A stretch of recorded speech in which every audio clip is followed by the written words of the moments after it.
Bantu support channel ini dengan cara klik subscriber 100% gratis, tidak bayar.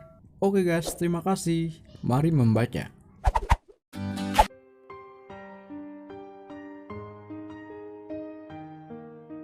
Episode 46. Setelah mendengar kabar bahagia dari Ares, Tuan Besar dan Marissa sangat bahagia, dan saat itu juga mereka langsung pulang. Sebelum Ares terbangun dari tidurnya, mereka bertiga telah tiba. Sedangkan Repan, cucu kesayangannya, masih tertidur dengan lelapnya karena memang matahari belum mengeluarkan sinarnya. Sementara Amara yang sudah bangun lebih awal seperti hari-hari sebelumnya, selalu menyiapkan sarapan dengan dibantu para ART rumah tangga. Ketika Ares terbangun dari tidurnya, tak melihat istri di sampingnya. Ares segera berlari mencari Amara karena perutnya terasa dicabik-cabik. Mulutnya merasakan mual begitu dalam. Ares berlari ke kamar mandi, memuntahkan isi dalam perutnya. Setelahnya, berlari menuju dapur untuk menemui Amara. Tuan Besar dan Marissa yang melihat Ares berlari ke dapur segera menegurnya. "Ares, ngapain berlari seperti itu? Apa kamu lapar?" kata Tuan Besar yang melihat Ares berlari ke arah dapur. "Papa, Mama, kapan sampai?" balas Ares tak menjawab pertanyaan ayahnya, malah balik bertanya. "Kami sudah tiba sebelum subuh," jawab Tuan Besar. "Kamu ngapain berlari seperti itu menuju dapur? Apa kamu begitu lapar?" kata Tuan Besar mengulang kembali pertanyaannya.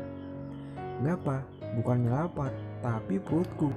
Jika tidak melihat Amara, merasakan mual hingga ingin memuntahkan isinya, sampai aku lemes, Pak," kata Ares menjelaskan apa adanya. "Mungkin itu hukuman buatmu, karena dulu ketika Amara mengandung Repan, dia melewatinya seorang diri. Nikmatin aja," kata Marissa tersenyum mengejek anaknya. Ares malah tertawa setelah mendengar ucapan mamanya. Mama, ada-ada aja. Gak mungkin banget, Ma. Itu terjadi sudah bertahun-tahun," kata Ares tak percaya dengan ucapan mamanya. Sementara Amara yang sudah selesai membuat sarapannya segera menghidangkannya ke meja makan dibantu para ART. "Kita sarapan dulu, Ma, Pa," kata Amara. "Sayang, hari ini kamu ikut ke kantor ya, karena hari ini Mas ada meeting penting," kata Ares dengan wajah memohon. "Aku juga kan banyak kerjaan, Mas, kasihan Rizka," balas Amara bicara apa adanya. "Suruh aja sayang, Rizka bawa pekerjaanmu ke kantorku. Kamu tahu sendiri kan, aku harus selalu dekat denganmu," kata Ares dengan tatapan penuh harap. "Baiklah, aku akan bekerja dari kantormu aja, Mas," jawab Amara menyetujui permintaan suaminya, membuat Ares tersenyum senang. Tuan Besar dan Nyonya Marissa hanya bisa menggelengkan kepalanya melihat kelakuan anak dan menantunya. Sesungguhnya, Tuan Besar dan Nyonya Marissa merasakan bahagia yang cukup sempurna setelah berbagai permasalahan yang menimpa anak dan menantunya berakhir dengan kehamilan Amara yang akan segera menghadirkan adik Repan, tentunya yang sangat diharapkan mereka. Kemudian mereka berempat pun melanjutkan sarapannya dan bersiap melakukan aktivitas masing-masing. Tepatnya hanya Amara dan Ares, karena Tuan Besar dan Nyonya Marissa sudah pensiun dari perusahaan dan digantikan oleh anak dan menantunya sebagai penerus mereka. Sedangkan Repan tak ada cerita setelah semalaman melakukan perjalanan menuju pulang. Saking lelahnya, sampai saat ini Repan masih tertidur. Setelah tiba di perusahaan Reksa Wijaya Group, Amara dan Ares berjalan beriringan. Para karyawan yang melihat mereka pun menyapanya dengan penuh hormat. "Pagi Pak, Bu," sapa salah satu karyawan dengan penuh hormat ketika Amara dan Ares berjalan di lorong kantor menuju ruangannya. "Pagi," ucap Amara membalas sapaan karyawan sambil memberikan senyum ramah. Sementara Ares yang melihat Amara tersenyum kepada karyawannya langsung menajamkan matanya seakan mau memakan karyawan itu, membuat karyawan itu menunduk ketakutan dan berhasil membuat para karyawan lain yang melihatnya menghindari perjalanan mereka, ya karena takut serba salah. Setelah tiba di ruangan, Ares langsung memulai kerjanya sampai meeting itu pun tiba. Sementara Amara terus berada duduk di dekatnya. Dalam hati Amara sedikit kesal dengan kelakuan Ares yang tak bisa berada jauh darinya karena semua pekerjaannya menjadi kacau. Untunglah ada Rizka, asisten kepercayaan Amara yang tadinya hanya sekretaris dan kini sudah menjadi asisten handal yang dapat bisa dipercaya hingga bisa mewakili pertemuan yang seharusnya dilakukan Amara.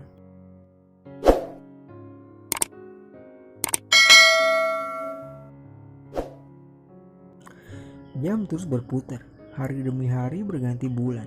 Seiring berjalannya dengan waktu, kini kehamilan Amara sudah memasuki bulan kelima.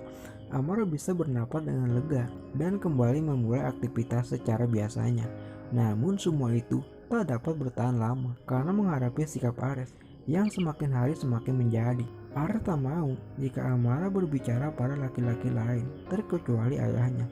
Seperti saat ini, Bimo, kau sudah kuperingatkan, jangan bicara sedekat itu dengan istriku. Jawab Ares begitu tegas dengan wajah kesalnya. Ya ampun mas, gak mungkin juga aku berbicara dengan Bimo berjauhan sambil teriak-teriak. Balas Amara tak kalah kesalnya dengan kelakuan suaminya yang begitu posesif terhadapnya. Kenapa tuan muda semakin hari semakin bodoh? Masa segini dibilang deket? Aku kan berdiri di depan pintu, sedangkan Bu Amara duduk di sofa, dan aku hanya menyapanya saja.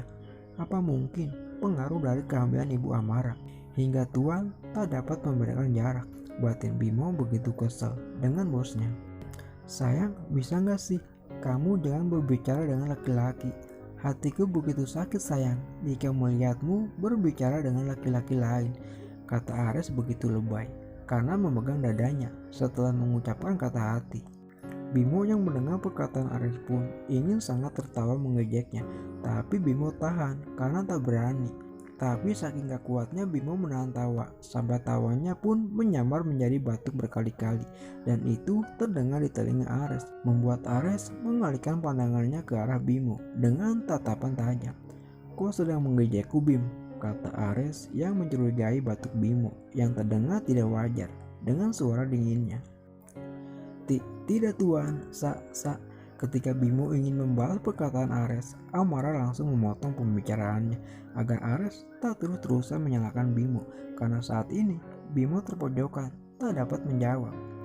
Kalau gitu mas harus mengurungku dalam kamar, ucap Amara dengan wajah kesalnya sekaligus mengalihkan pembicaraan Ares dengan Bimo. Bukan begitu sayang, kamu harus berada di dekatku karena aku gak tenang bekerja jika tak melihatmu, balas Ares sangat lembut menatap Amara. Sesekali Ares melirik ke arah Bimo, membuat Bimo yang melihatnya kembali menahan tawanya.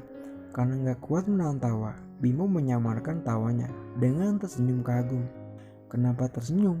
Kata Ares menatap Bimo dengan kesal. Tidak tuan, saya hanya kagum dengan ketulusan dan kelembutan tuan, jawab Bimo asal-asalan. Mas, kenapa sih marah-marah terus sama Bimo? Coba bayangin jika nggak ada Bimo, mas bisa kelimpungan bekerja sendirian, kata Amara membela Bimo karena sejak tadi nggak pernah benar di mata suaminya. Gak apa-apa Bu Amara, saya bisa memahami karena mungkin pengaruh kehamilan Bu Amara, karena biasanya tuan muda tidak seperti ini, kata Bimo membela tuannya karena Ares sedang menatapnya tajam. Betul sayang, apa yang dikatakan Bimo, aku pun tidak mengerti dengan perasaanku saat ini yang tak bisa jauh darimu, kata Ares begitu lembut.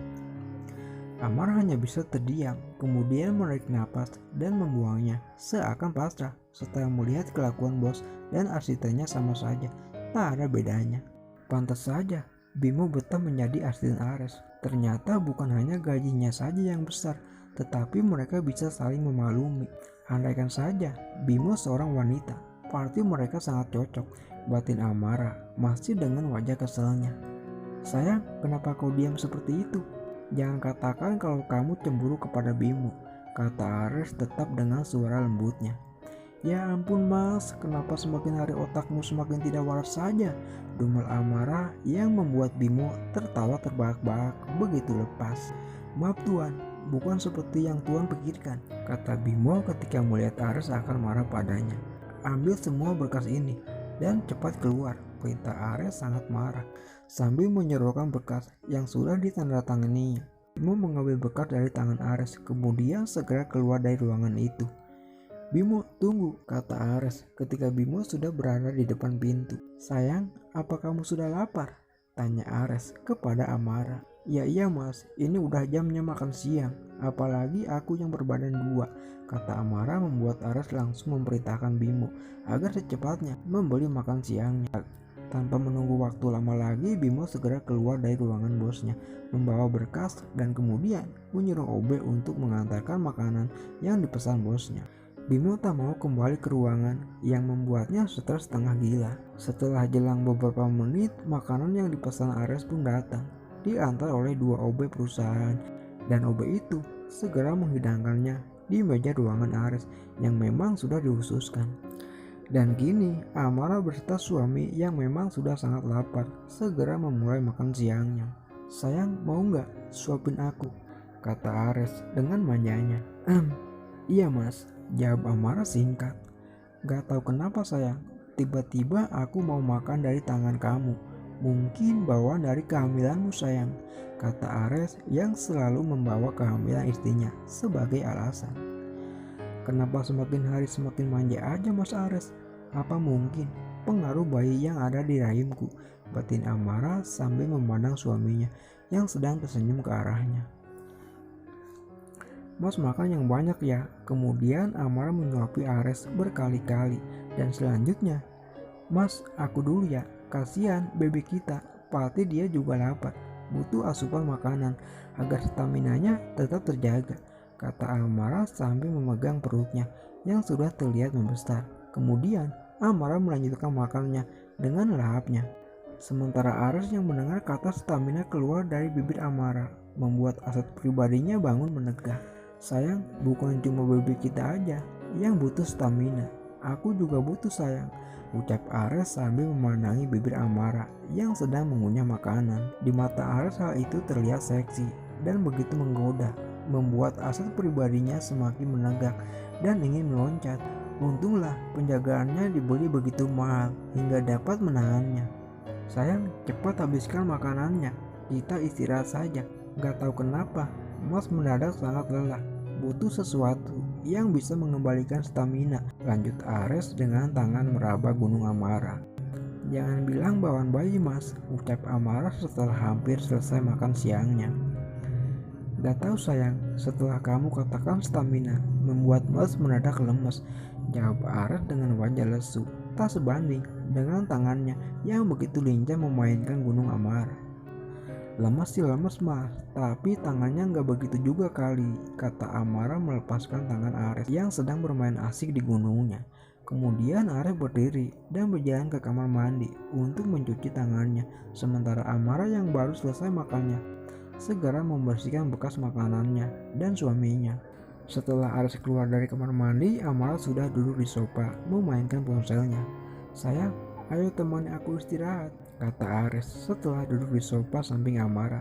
Tak lupa tangannya merangkul pinggang Amara.